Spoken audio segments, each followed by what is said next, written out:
আল্লাহ মালাকুল মাউত কে বলবেন, মালাকুল মাউত কি অবস্থা? বলবে সব শেষ।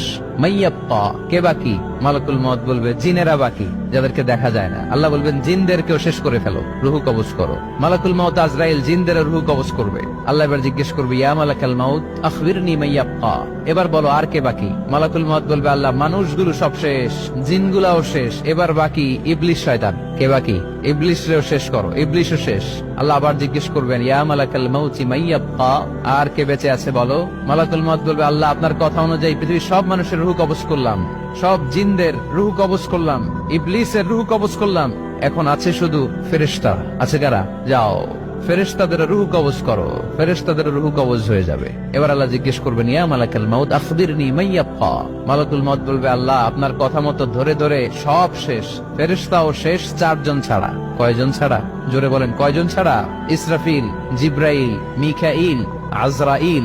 আল্লাহ এই 4 জন আমরা বাকি। আল্লাহ বলবে, যাও ইযহাব ইনতালিক ইলা জিবরিল ওয়াকবাদ রূহা, জিব্রাইলের রুহু কবজ করো। ইযহাব ইলা ইসরাফিল ওয়াকবাদ রূহা, ইসরাফিলের রুহু কবজ করো। ইযহাব ইলা মিকাইল ওয়াকবাদ রূহা, রুহু কবজ করো। ওই 3 ফেরেশতাও শেষ। এবার আল্লাহ তাআলা জিজ্ঞেস করবেন, ইয়া মালাকাল মাউত আখবিরনি মাইয়াপ্পা, হে মালাকুল মাউত আর কে বাকি আছে বলো?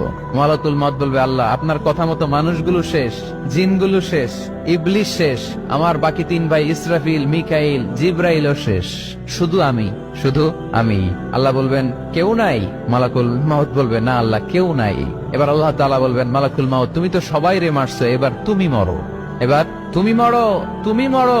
শোনার সাথে সাথে মালাকুল মাউতের কাঁপুনি ছুটে যাবে, খিঁচুনি এসে যাবে ভয়ে। আল্লাহ বলবেন, কাঁপুনি দিয়ে তো লাভ নাই, কারণ কুল্লু নাফসিন যায়িকাতুল। রব্বুল আলামিন বলবেন, মালাকুল মাউত কেঁদো না, এটাই দুনিয়ার বিধান, আমি আল্লাহর দেয়া বিধান, এটাই, জন্মালেই মরতে হয়। যাও, জান্নাত জাহান্নামের মাঝখানে একটা জায়গা আছে, জায়গাটার নাম হলো আরাফ। এই আরাফের মধ্যখানে যে দাঁড়াও, ওখানে যে মালাকুল মাউত কাঁপতে থাকবে।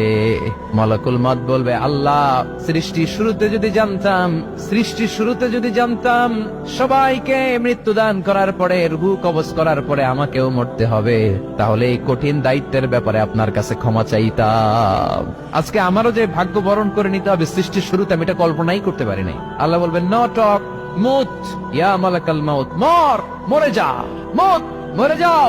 বলার সাথে সাথে মালাকুল মাউত এক বিকট চিৎকার হাঁকিয়ে মরে যাবে। মালাকুল মাউতের চিৎকারটা সেদিন এত ভয়ঙ্কর হবে, বিষ্ণু ঈসা ইসলাম বলেন, ওই চিৎকারের আওয়াজ যদি পৃথিবীর মানুষেরা কান দিয়ে শুনতে পেত, তাহলে কিয়ামত সংগঠিত হওয়ার জন্য আলাদা করে ইসরাফিলের সিঙ্গার প্রয়োজন হতো না। ওই চিৎকারের আওয়াজে প্রতিটা মানুষ কানের পর্দা ফেটে ওই জায়গায় লাশ হয়ে পড়ে যেত। এবার ডানে বায়ে সামনে পেছনে উপরে নিচে কেউ নাই, একজন ছাড়া। জোরে বলতে হবে, তিনি কে?